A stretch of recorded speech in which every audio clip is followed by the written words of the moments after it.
J'insiste à cette tribune de l'ONU et devant le monde entier que la CEDEAO, l'Union africaine et l'ONU doivent impérativement se muer en des organisations véritables des peuples en lieu et place de structures d'une minorité de chefs d'État. Lors de la 78e session de l'Assemblée générale de l'ONU, le ministre burkinabé Bassol Mabazié nous a livré un discours très intéressant et qui doit être écouté et partagé. Comme pour le discours précédent qu'on avait traité, celui de Mamadou Doumbouya, nous allons écouter les passages les plus marquants du discours et les commenter. Le ministre va commencer par mettre certaines personnalités face à l'écart qu'il y a entre leurs paroles et leurs actions, en prenant le cas de la Libye, qui a vu son leader lâchement assassiné par une opération conjointe de la France, du Royaume-Uni et des États-Unis, tout ça sous la bénédiction des Nations Unies. Il évoque aussi le cas actuel du Niger en expliquant qu'il risque de subir le même sort que la Libye si les choses ne sont pas maîtrisées assez tôt, notamment la menace d'intervention militaire de la CEDEAO et les prises de parole publiques du président français et de ses collaborateurs sur la question, tout en n'oubliant pas de dénoncer le fait que les autorités nigériennes aient été empêchées de participer à cette session, ce qu'elles avaient annoncé à la télévision. Son Excellence M. Joe Biden, président des États-Unis, Son Excellence M. Denis Francis, représentant permanent de la Trinité et Tobago auprès des Nations Unies, élu président de la 78e session de l'Assemblée générale, Son Excellence M. Luis Inácio Lula da Silva, président de la République fédérative du Brésil. Permettez-moi de reprendre ici des parties de vos propos, discours respectifs prononcés à cette même tribune à l'ouverture de cette 78e session. Primo, je cite, « Nous sommes dans un monde sans dessus-dessous. Des cadavres jonchent les plages où des milliardaires se prélassent. » Pour la deuxième personnalité, je cite, « Nous sommes à la croisée des chemins. Nous avons une cause commune, à savoir léguer à nos enfants un monde avec un bon climat social. » Fin de citation.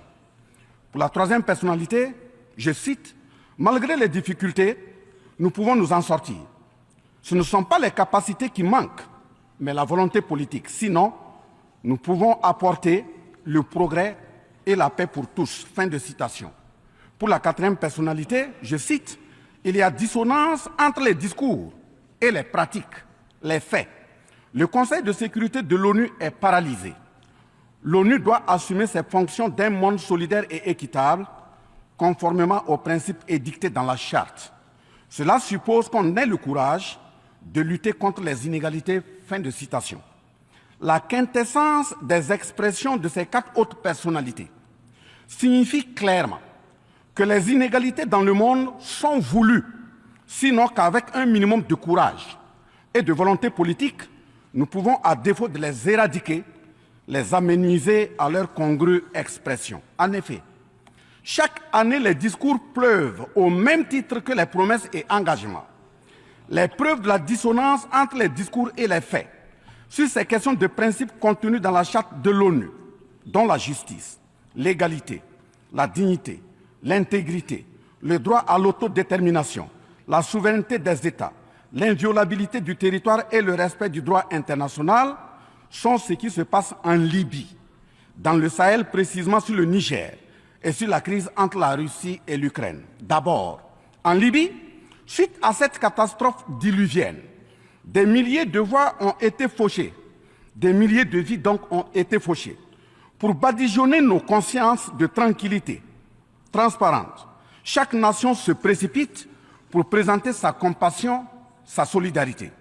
C'est certes pour donner l'impression que nous vivons en société et que nous défendons des valeurs.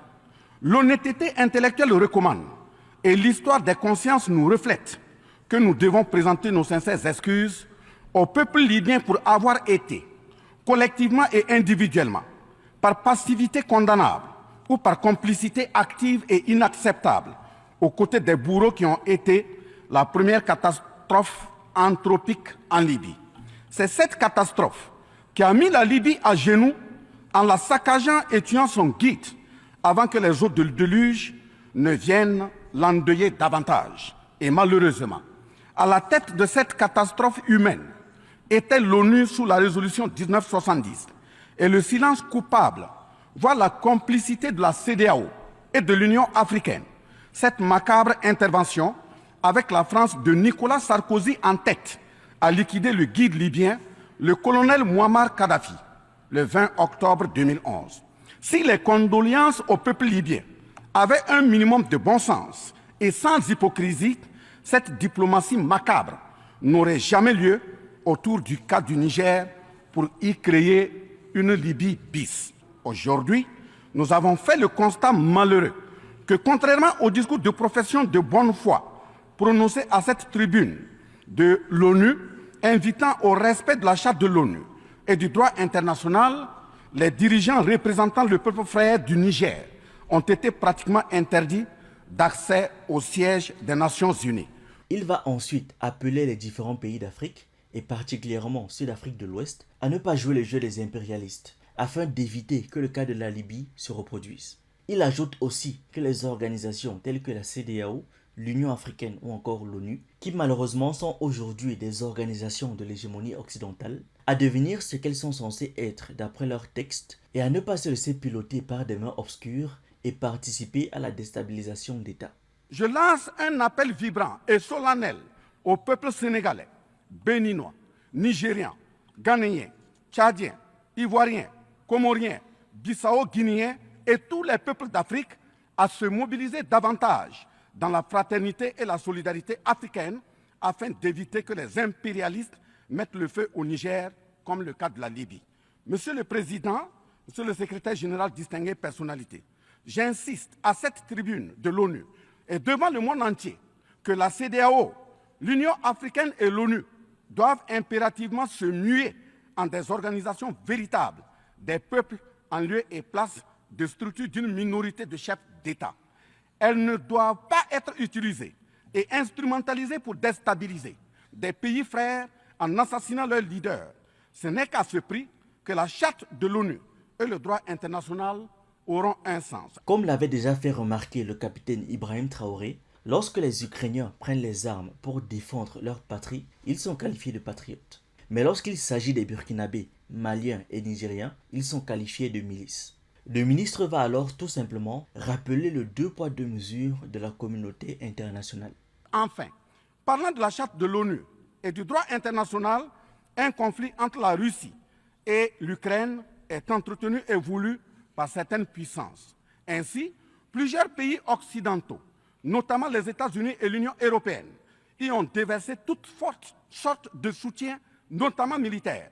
Les populations civiles ukrainiennes, engagées comme volontaires, dont certains pilotent même des chars, sont félicités et traités de patriotes.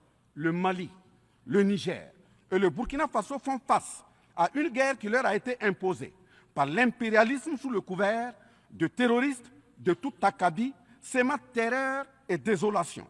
Malgré l'existence de cette même charte des Nations Unies, avec ses principes d'égalité, de justice d'une part, et d'autre part, le même droit international invoqué à cette tribune de l'ONU, il y a nettement un fossé abyssal dans le traitement des questions. En effet, prenant le cas du Burkina Faso, les populations civiles, face aux incursions barbares et meurtrières des terroristes, ont décidé de s'engager aux côtés des forces de défense et de sécurité.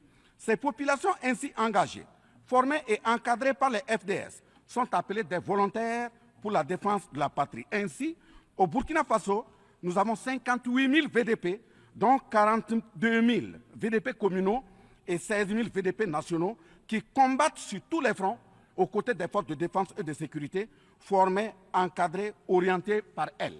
Celles-ci n'agissent que sur instruction et surveillance des FDS et conformément à des textes réglementaires en vue de protéger leur vie et leurs biens.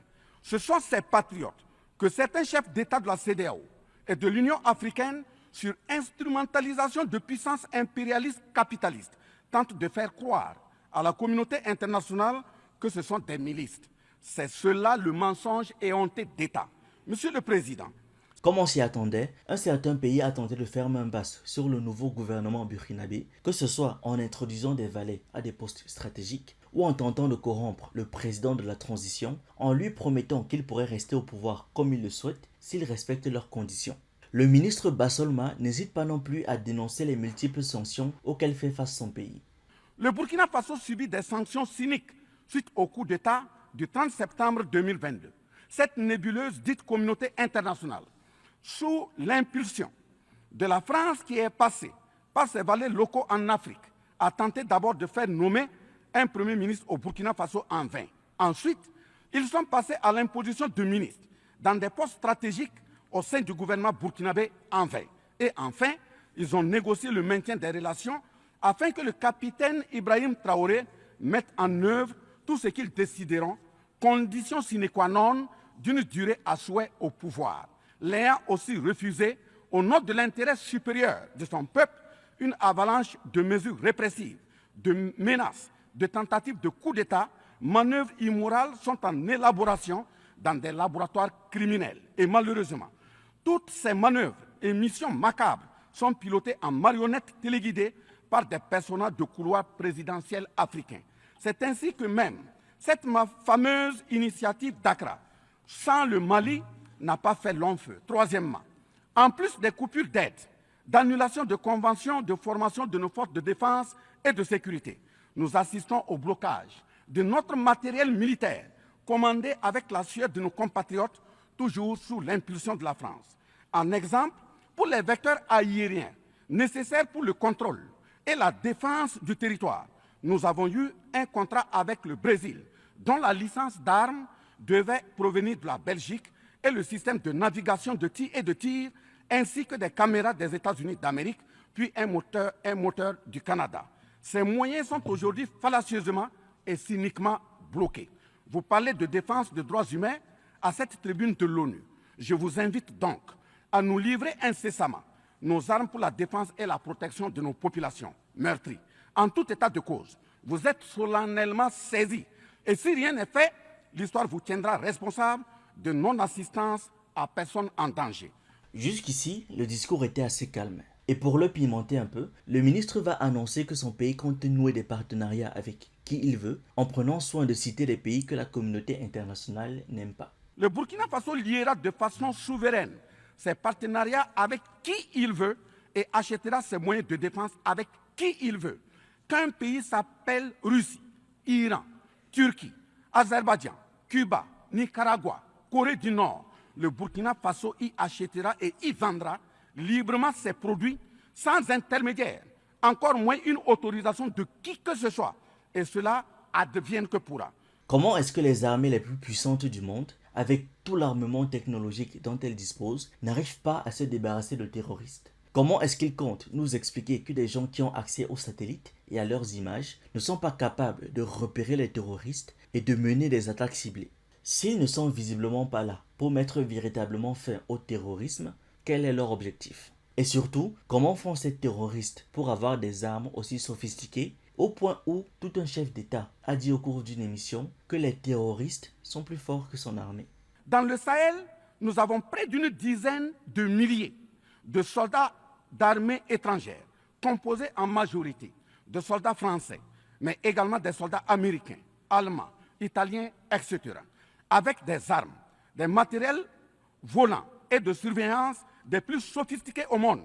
Et malgré tout, personne ne voit des colonnes de centaines de terroristes se déplacer pour aller servir la désolation et la mort, souvent avec des armes inimaginables.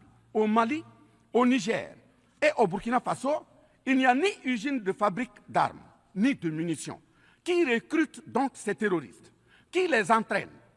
Qui les dote en permanence? Qui les nourrit et avec quels moyens? Croyez-vous à cette philanthropie au nom de laquelle des Occidentaux vont envoyer leurs militaires au Sahel mourir pour des beaux yeux des Sahéliens? Si oui, qu'est-ce qui justifie les énervements et autres gesticulations puériles et diplomatiques dès qu'on dit à la France de déguerpir militairement? La vraie raison, ce sont les ressources du sous-sol au Sahel. En effet, l'Assemblée nationale française a voté la loi numéro 057-7-27 du 10 janvier 1957, parue dans le journal officiel de la République française du 12 janvier 1957, portant création de l'Organisation commune des régions sahariennes, OCRS, qui regroupe des parties du Mali, du Burkina Faso, du Niger, de la Mauritanie, de l'Algérie, etc. Cette zone n'a jusque-là pas d'égal dans le monde en termes de richesse de sous-sol. À titre d'exemple, la nappe phréatique la plus importante va de la Mauritanie à la Somalie, en passant par le Mali, l'Algérie, la Libye, le Niger, etc. Le journal Le Monde du 23 juin 1957 avançait le chiffre de 6 à 7 millions de tonnes de pétrole comme production potentielle annuelle du Sahara. En plus de ces ressources naturelles, nous avons l'uranium, l'or, le cobalt, le zinc, le diamant, le lithium, le cuivre, etc. Si vous, les Occidentaux, vous aimez tant les Sahéliens pour y amener vos militaires, mourir au nom de la démocratie, de la liberté, des droits humains et de la paix, pourquoi tout le continent africain, qui compte 1,3 milliard d'habitants, dont le deuxième continent le plus peuplé, avec 30 415 873 km² et 54 États, n'a aucun siège permanent au sein du Conseil de sécurité avec un droit de veto? N'est-ce pas là, au-delà d'un crime d'État, un crime onusien? Donc, halte aux mentions diplomatiques grossiers consistant à dire que ces puissances impérialistes viennent au Sahel pour défendre la démocratie et des droits humains. Maintenant, parlons de la France et du fameux sentiment anti-français qui est devenu le joker du gouvernement français pour justifier sa déconvenue en Afrique. Secondo, l'Afrique n'aime pas comparer les morts. C'est un manque d'éducation que de le faire. Par conséquent, je m'incline respectueusement sur la mémoire de toutes les nationalités ayant perdu la vie en Afrique en général et au Sahel en particulier. Ainsi, sur les sorties hasardeuses, condescendantes et malheureuses du président de la République française Emmanuel Macron, et qui frise souvent le ridicule, tout en se glorifiant d'une hypothétique condescendance sur les peuples africains, je m'impose le devoir de lui faire un petit cours d'histoire sur sa propre histoire. Voilà pourquoi les salles de classe sont faites pour que les enfants apprennent les cours et grandissent bien, que de s'adonner à autre chose, au risque de se perdre à jamais. Mais pour commencer, je précise qu'aucun peuple africain ne s'est opposé au peuple français. Il n'y a pas donc de sentiment anti-français en Afrique. Il n'y en aura jamais du fait de notre légendaire hospitalité et amour du prochain. Il n'y a que les peuples africains refusent la condescendance, l'arrogance, l'insolence, la suffisance, le paternalisme, le pillage de ses ressources et le crime organisé. En effet, pour votre mémoire, M. Emmanuel Macron, d'abord, je rappelle l'appel à travers la BBC en Angleterre le 14 juin 1940, lancé par votre propre grand-père, le général de Gaulle, à l'endroit de l'Afrique pour venir sauver la France des griffes des nazis. Comme rappel, nous avons 17 000 Maliens morts pendant les 2 guerres mondiales, d'une dette de sang que la France semble avoir occultée. S'ils le veulent, qu'ils aillent dans le livre confère livre de Bakary Kamia, professeur agrégé de l'université Sorbonne. J'ajoute dans ce même document, à la page 344, au tableau 21, les vétérans soudanais des 2 guerres.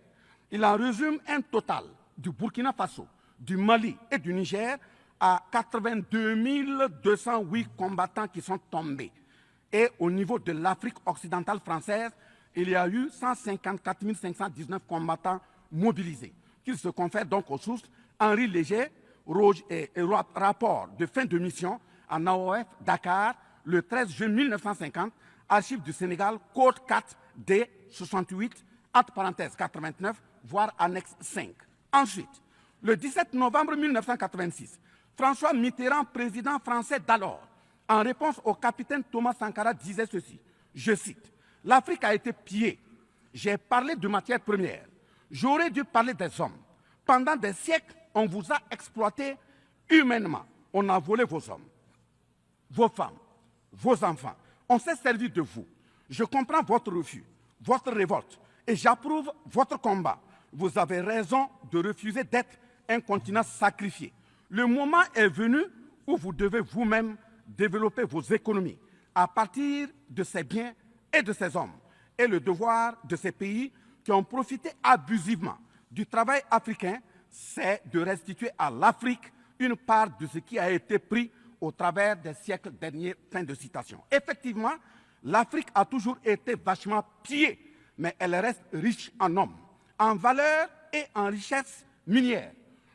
Pour preuve, parlant de ses ressources minières, l'Afrique, c'est 30% des ressources minérales mondiales, 40% des réserves d'or, 33% des réserves de diamants, 80% des réserves de coltan, 60% des réserves de cobalt, 55% des réserves en uranium, etc. C'est pour la défense ferme de cette Afrique que la jeunesse africaine est plus que jamais debout. Monsieur Macron, avez-vous encore besoin d'un peu d'histoire pour vous remémorer?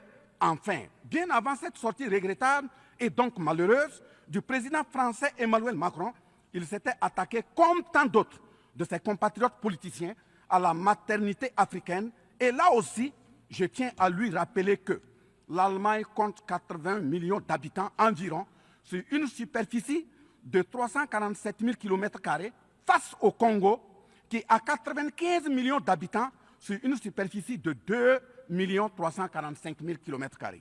Deuxièmement, la Belgique compte 11 millions d'habitants sur une superficie de 30 000 km² face au Gabon, qui a 2,5 millions d'habitants sur une superficie de 267 000 km². Troisièmement, la France compte 68 millions d'habitants sur 672 329 km² face à la Namibie, qui compte 2,5 millions d'habitants sur une superficie de 825 000 km². C'est fort de tout ce qui précède que, justement, Aimé Césaire, paix à son âme, disait, je cite, « L'Afrique est le seul continent au monde où les populations chantent et dansent et applaudissent pour ceux qui les appauvrissent, les affament et les torturent. Le malheur de l'Afrique, c'est d'avoir rencontré la France. » Fin de citation. Certes que l'Occident a violenté, volé et violé l'Afrique.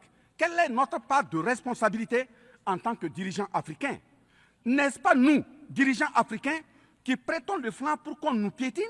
En effet, nous avons abandonné notre identité pour ne rien être.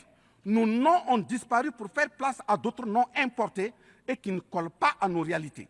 Il nous faut reconquérir notre culture. Nous avons singé en copiant l'Occident, en monogamie. Voilà qu'aujourd'hui, on veut nous faire croire que des contre-valeurs, des attitudes contre la nature relèvent du ressort de la liberté.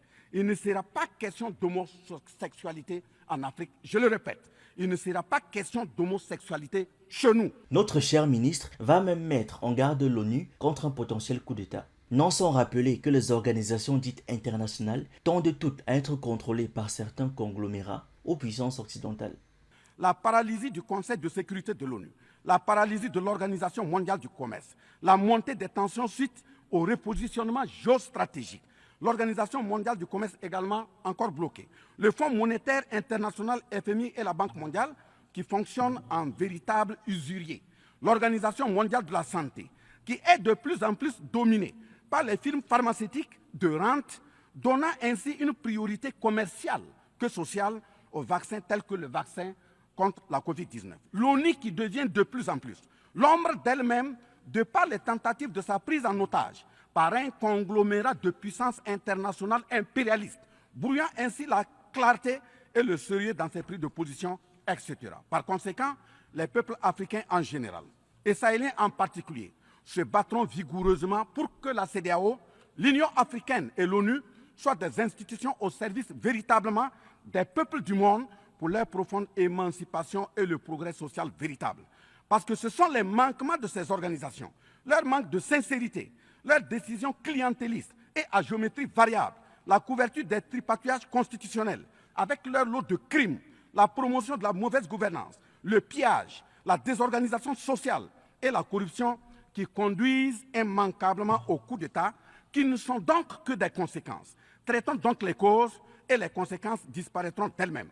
Mais si nous continuons avec ce jeu de l'Autriche, à la diplomatie d'hypocrisie, aux mensonges éhontés d'État, aux crimes organisés, au tripatouillage constitutionnel et à la fabrication de l'armée à la tête de nos États africains, même l'ONU risque de ne pas échapper à un coup d'État. À bon entendeur, salut. Pour finir, il fait le point sur la naissance récente de l'Alliance des États du Sahel et de la pratique de la démocratie en Afrique qui sert surtout les intérêts des puissances impérialistes qui s'en servent pour piloter le continent. Il en profite pour brosser les questions de la dette coloniale ou encore du franc CFA qui sont des chaînes pour nos pays, de rappeler les événements récents au Niger, notamment avec l'ambassadeur français qui a finalement quitté le pays, ou encore l'interdiction des artistes maliens, burkinabés et nigériens. Dans ce sens, et afin de prendre leur destin en main, le Mali, le Niger et le Burkina Faso ont signé l'Alliance des États du Sahel, en abrégé AES. L'AES est une architecture pour la sécurisation de nos pays, partant du traité révisé de l'autorité de développement intégré de la région de l'Iptako-Gourma. Prenant en compte la situation sécuritaire et surtout le manque de franchise dans le partenariat, il s'agit de compter sur nos propres ressources en recherchant la mutualisation de nos moyens et à œuvrer à faire disparaître les discontinuités dans les espaces de manœuvre opérationnels. Monsieur le Président, je vous signifie avec force et fermeté, dans une haute et intelligible voix que, primo, nous, peuple africain, sommes foncièrement démocrates. Pour preuve, notre attachement à la dignité humaine transcende la démocratie. Ce que nous refusons, c'est moins donc la démocratie que le piège de la démocratie qui nous est tendu. Ainsi, la démocratie électoraliste s'est avérée un moyen de contrôle de nos États à travers le jeu de chaises musicales de dirigeants très souvent imposteurs, corrompus, voleurs, violeurs de constitution, car étrangers au seul intérêt de nos États africains qui vaillent. Secondo, nous, Africains, sommes-nous aujourd'hui reconnus dans notre dignité d'homme, au sens de un homme égal à un homme? La réponse assurément est non, au-delà des convenances circonstanciées, pour nous endormir et mieux nous asservir. Triste pour le continent noir, reconnu scientifiquement comme berceau de l'humanité, mais dans la réalité humilié, placé sous contrôle dominé. Des indépendances factices aux guerres fratricides, de la démocratie électoraliste aux aides biaisées, des guerres de rapine au terrorisme malicieusement fabriquées, entretenues et injectées dans nos contrées africaines, notamment au Mali, au Burkina Faso et au Niger. Il y a une seule constante: nous dominer, maintenir le pied sur notre cou, tel le cas de notre malheureux frère George Floyd aux États-Unis, ici même. Est-ce cela la démocratie? Et il se trouve des partisans de cette conception étriquée de la liberté pour justifier intellectuellement l'asservissement et la barbarie contre nos peuples en lutte pour leur dignité et leur souveraineté au nom d'un principe paradoxal de liberté qui, in fine, assassine la liberté. Oh liberté, quel crime n'a-t-on pas commis en ton nom? C'est pourquoi nous décidons désormais de dire non. Non à tous ces amis qui veulent du bien au point de nous menacer de guerre pour imposer leur amitié. Nous adapterons notre démocratie tant brandie et chantée par des loups dans des pots de bélier afin de sécréter par nous-mêmes le leadership politique adéquat pour nos peuples en vue de leur bonheur. Oui, l'émancipation totale et le progrès social véritable pour nos peuples constituent la finalité de toute action, qu'elle soit politique, économique, socio-culturelle et ou sécuritaire. Troisièmement, les peuples africains en général, et ceux sahéliens en particulier, ont découvert des chaînes d'aliénation économique, sécuritaire, socio-culturelle matérialisées en accord secret avec la France et sont engagés à les casser pour leur émancipation véritable. Ce sont entre autres, premièrement, la dette coloniale. Nous n'allons pas fermer les yeux et la payer tout en laissant nos populations mourir de faim et de soif et voire de maladie. Deuxièmement, la question de la monnaie dont le franc CFA, appelé franc des colonies françaises d'Afrique, n'est pas une priorité africaine. Au plan juridique, la propriété est le droit de jouir et disposer des choses de la manière la plus absolue. Confère article 544 du Code civil français chez eux-mêmes. Un brevet est donc détenu par la France sur le franc CFA. Elle est par conséquent propriétaire du franc CFA et elle la loue aux États francophones africains. Ce qui est marrant en plus est que le biais produit par la France pour l'Afrique de l'Ouest diffère de ceux de l'Afrique centrale en valeur monétaire sous la même appellation franc CFA.